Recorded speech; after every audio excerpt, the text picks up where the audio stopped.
Hey everyone, welcome back to Brian's Mysteries and Adventures on Trail. And real quick, I just wanted to wish everybody a happy belated Easter, happy Ramadan, or whatever you celebrate. Sorry if I don't know all of them, but just wishing everybody hopefully had a happy holiday and is enjoying their spring so far. And today's case, we are going to be talking about a case that anybody who's covered it says the same thing. It's just one of the most mysterious cases that ever happened in California. And we're going to be talking about the case, the disappearance of Rosemary Kunst. And unfortunately, that's the only picture that's available of her. And she was living in California for the majority of her life. She loved the outdoors, and she was married to a man named Bud. And they were very happy. And unfortunately, in October of 1998, they were involved in a serious automotive accident, and unfortunately Bud lost his life and Rosemary suffered serious injuries, but she did survive. And part of her therapy and what her doctors recommended, since she was already a lover of the outdoors, was to maybe do an outdoor retreat. So she started doing some research, and she found that there was this organization called Circle of the Earth, run by this Native American chief. It's very well known, and still to this day, he does have an organization. I believe he still does retreats, and his protocol was that he would take people out for these weekend retreats. This is him. His name is Chief Charles Red Hawk, or Tom. And very, very well respected, and he had been taking people out on these retreats, and they were very well done. I mean, they had people on horses that carried the people's tents. They had a chef that came along with them. The supplies were all carried, and it was normally in groups of about 20 people. Now, in August of 2000, Rosemary decided to take this weekend retreat with Chief Tom. We went to this area of California known as the Marble Mountain Wilderness, and it is, as you can see in the pictures, it is very dense. It is considered to be one of the most rugged areas. Now, if you see over to the left, that's a lake called Spirit Lake, but it is surrounded by these huge mountains, and there's really only one way in to this area where they were going to be camping, and the rest was just surrounded by mountains and rugged boulders. And when they got to this campsite, they did things. They would try and contact the ancient Native American spirits. They did various dances and did just different things that this chief thought would help bring some spirituality to these people that were looking for hope and serenity because of maybe traumas that they had gone through, or if they just wanted a weekend away from the hustle and bustle of a big city. I mean, they would have, the normal things too, campfires, and they would, in this area, it's so dense that you'd have a beautiful view of the night stars. So I can see why anybody would want to do this. I mean, it's a beautiful, beautiful scenic area. However, the specific area, and as I said, it's just very, very dense. And this particular area, there really is, even according to all the authorities, only one way in and out, unless you are a very experienced climber and have climbing gear. So on the last day, they had their breakfast, coffee and tea, and where they had their campsite set up was in the very location of the in and out section. So this was the only way in and out of the lake area. So it was thought that it would be kind of hard for someone to get lost, but for some reason on this particular day, they all decided that they were going to take a short hike, but Rosemary decided that she was going to stay behind, so she didn't go with them. And the only person that she was left with at camp was the chief's younger son. He was around 12 at the time, and the chef. Now, she invited the son to go with her on a hike up to around Spirit Lake. However, the son declined, so the chef made her a sandwich, some trail mix, and a little bit of other stuff so that she'd have some food for her little short hike. And that was it. She was off for her hike. This was at roughly 1 p.m. on August 18th of 2000. She was last said to the cook, quote, she wanted to try and mingle with the spirit of her deceased husband. And that was the last that she spoke to anyone.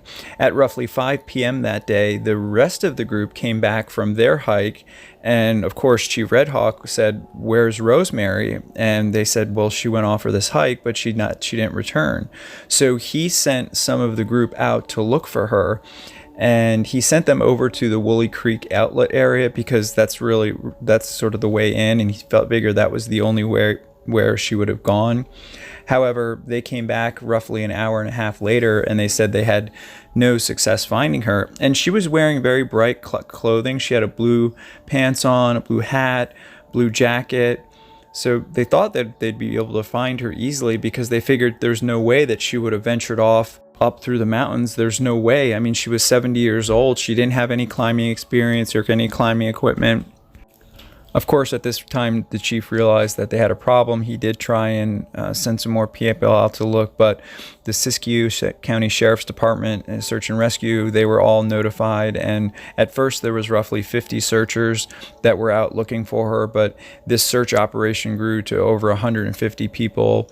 Various volunteers, the National Guard brought in people, various law enforcement teams. Of course, they had an FLIR equipped helicopter, the sniffer dogs, they had people on horseback, and even the California Highway Patrol got involved in this search. And they were surprised that the sniffer dogs couldn't even pick up the scent of any of the food that they had given her. None of her scent, nothing.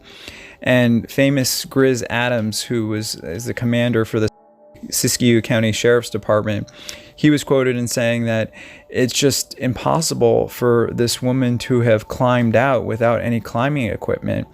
He said that it just doesn't make any sense. There's only one way in or out, and they couldn't find anything. I mean, they literally found nothing during these first few days of the search, which they all felt was impossible. Then on Tuesday, August 22nd, searchers found 4 strands of hair in thick brush that were nowhere near any of the trails. Now, I don't believe they ever did DNA testing, but they matched the hairs up to a brush that she had. And they continued to search, but unfortunately, according to the commander and everybody else that was involved, they searched all the areas that they thought were possible that she could have possibly gotten to her on her own. And even though Commander Adams is quoted in saying, yes, there are mountain lions and black bears in the area, wildlife attacks are virtually unheard of. And he couldn't remember the last time one that was reported. And they just, throughout all the volunteers and searches, they found no other clues. And eventually, between them and the families, they just had to call off the official search for Rosemary. Commander Adams and the other law enforcement agents involved said that they did not believe she was a victim of foul play. They did not believe that she took her own life, because why would she go up there and invite the son to go with her on her walk if that's what she was planning on doing?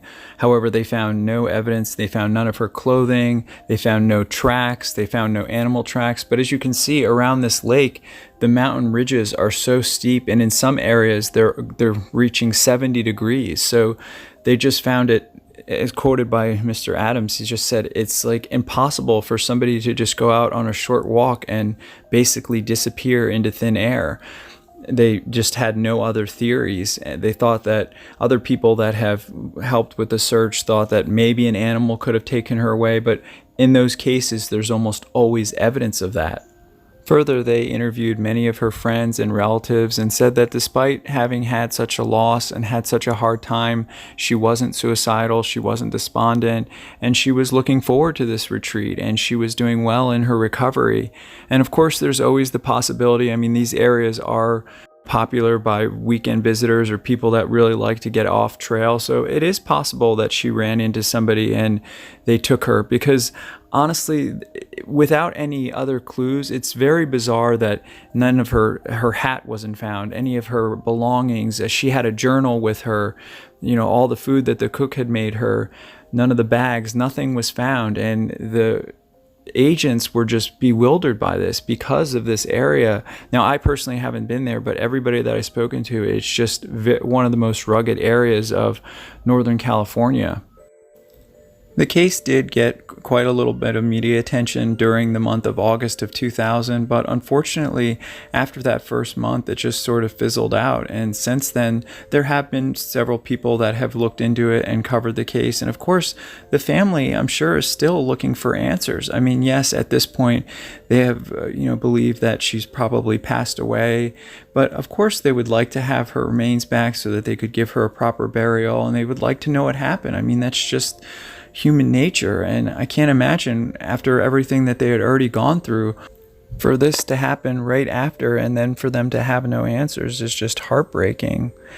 At the time, Rosemary was 70 years old. She was roughly 5'3", 122 pounds, a white female. She was wearing a blue hat, a blue fleece vest, hiking boots. She was last seen at the south end of Spirit Lake walking towards a ridge. And that's all we really know. I mean, it's just such a tragedy and such a devastating case, and I really do hope that the family gets some closure one day soon. If you have any information regarding this case, please contact the Siskiyou County Sheriff's Department at 530-841-2900. My thoughts and prayers go out to Rosemary, all of Rosemary Kunst's friends and family, everybody who worked so hard to find her, and everyone that's still working hard to find her. I hope that she can be brought home soon. I want to thank you all for watching, as always, and special thank you to co.ag for providing the awesome background music, as always, and I will see everybody in the next one. Take care. Hey everyone, thanks for sticking with me to the end, and I just wanted to say thank you again to everybody that reached out and everyone that sent support. I just really appreciate it after my accident, and everyone who's always been supportive. This accident with me getting hit by the car was really rough, and it's been a tough recovery, but I really appreciate you guys. You guys are just awesome, and you really just make it so much easier, and I look forward to all your comments and all your feedback, and I'm always looking to improve, so I do appreciate you guys being patient. I know the upload schedule hasn't been the same, but I'm working to get back to it and still planning on my trip out west, so looking for feedback on that. I would definitely love to meet any of you who are interested in meeting me or have a case that you'd like me to investigate or look at in your area. And right now, I'm planning on leaving sometime towards the end of May and driving across country, and I'll be doing videos as I go. So look forward to your comments, and I hope everybody has a great week, and I'll see you in the next one. Take care.